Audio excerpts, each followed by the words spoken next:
right, guys, I'm back here with Crystal in Yakima, Washington. How's it going, Crystal? Hey. Hey, so before we started the video, you were talking about how you got in a really bad car crash that you were lucky to survive in. Can you tell us about that? Well, I went to sleep. I did everything you're supposed to do.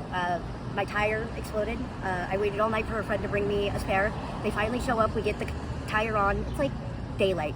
I'm exhausted, you know. I hand over my keys. I say, hey, can you drive us home? It's a 5-minute drive. Next thing I know, I'm ending up in the engine. And we've been in a horrible car crash. Everything was crushed from here down. Dang. So you said something about before the video, your small intestines and stuff getting crushed, right? Yeah, everything inside, basically from here down, was completely crushed and recreated. Everything but my heart, lung, and brain were functional at 100% capacity. Everything else was 50% or less. They gave me a 5% chance of living through the surgery that I did 18 hours later. A 5% chance of what? Survival. Of survival. Okay, I'm just struggling to hear you because of the road behind. If you could just speak up a little bit. So 5% chance and you made it. That's amazing. How fast were you guys going? They said that we impacted at 130 combined speeds. Wow. I've been in a car, yeah, for sure. I've been in a car wreck going 60, and that shit felt horrible when we hit. I can just imagine, you know? Yeah, well, the thing, I'm lucky that I was asleep when it happened, so I didn't tense up. Right. I didn't do any, but I was the only one who was really, really hurt. Wow. Everybody else walked away. And so, talk about, too, the driver that you were with. They dozed off, they nodded off, you said, right? From what I'm told, they fell asleep at the wheel too, and that somebody else had actually crossed the double yellow line when he seen that he was asleep from the other side of the street and hit us. Wow. How has your life changed from that accident this way? Oh, 115%. I mean, for starters, like you're struggling to get around, you know? Yeah. You know, but you do what you do. You know, you can't stop. For sure. And actually, you mentioned before, but yeah, you mentioned before the video as well, when you were in the hospital because of what happened to you. Yeah. You were able to get custody of your sister's children, correct? Yeah, her 2 kids. I love them to death. They've always been a part of my life, and so I took them for her. How old are they? Just turned 10 and just turned 13. Wow. And then I have a 16-year-old of my own. Oh, so you have one child of your own. Mm-hmm. Okay. And you're currently out here in the struggle as well on the streets, right? Yeah. How is that, being out here in the struggle, and then on top of that having 3 children that you have to care for? It's a struggle. The struggle's real at the end of the day. For sure. And moms are no different. We wake up and we do whatever we can. That's all. And then we call it a day and we get up and we do it again and over and over. That's our job. You just have to wake up and keep going. And so on top of having to, like, you know, economically speaking, pay for, make sure they have food on the table, and then take them to school and all that kind of stuff, I would imagine, right? Mm-hmm. You're struggling to get around yourself because of the car wreck. Yeah. What does your sister tell you? Because, like, you should be a hero in her eyes, right? We actually don't speak. She what? We don't speak at all. We have a restraining order. You have a restraining order. Mm-hmm. Why is that? Can I ask? She is sick mentally, and I love her with all of my heart, but we can't be around each other. Dang.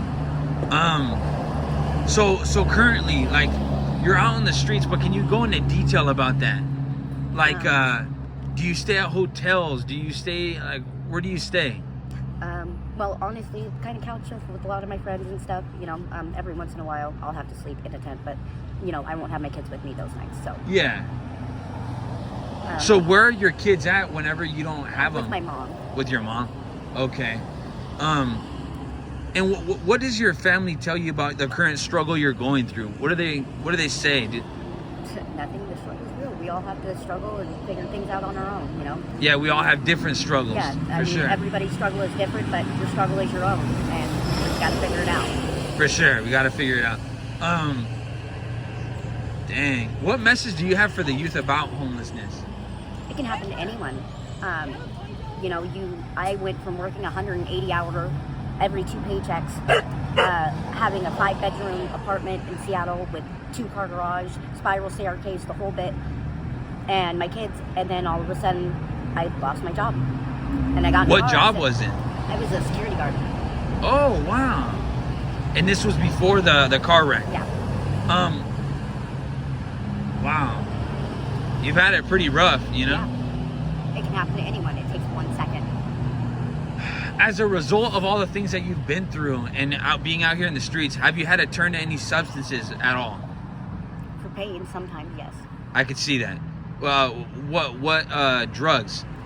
Well, the doctors, of course, gave me a bunch of pain medication when I was in the hospital. But they didn't actually even put me on a drip. They put me on, like, just a very minute amount of painkillers. A very minute amount of painkillers, huh? Yeah, like what they would give a 10-year-old kid. Like, For sure. They didn't want me to, you know, because I'm going to be messed up. You know what I mean? It is what it is. So what kind of drugs have you been doing out here in the streets? I'd rather not say. You rather not say? I feel it. Have you ever overdosed before? No. That's good. No. How I've saved a lot of people from overdose. That's where I was going. Like- How many people would you say that you've saved? Over 100. Oh, wow. I went to medical school too for a while. I was actually planning to be a nurse. Oh, wow. And that car wreck kind of changed that. I can't run around in the ER anymore. So. For sure. And that's what we do it for. So. How do you stay positive and motivated with that car wreck? Because you just keep going. That's all you can do. You can want to wake up and die, but guess what? You're not going to. You're going to be here.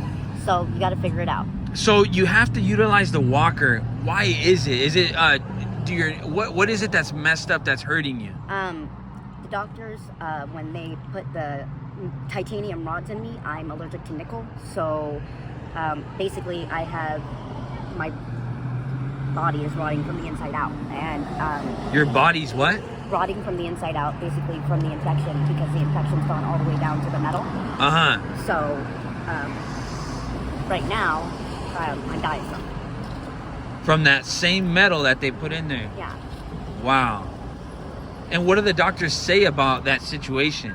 I'm gonna have to go to Seattle and get a surgery done where they're gonna take everything out, which is basically cutting me from here all the way down on both sides again, and taking everything out and then pumping me full of antibiotics and putting it all back in.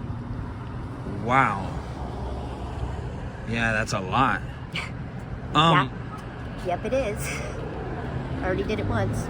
Yeah, and then to have to do it again? Yeah. And then you already know the pain and everything you got to go through. Yeah, I'm not looking forward to it. Yeah, I bet. I am, but I'm not, you know? Crystal, what message do you have for family or friends if they end up seeing this video?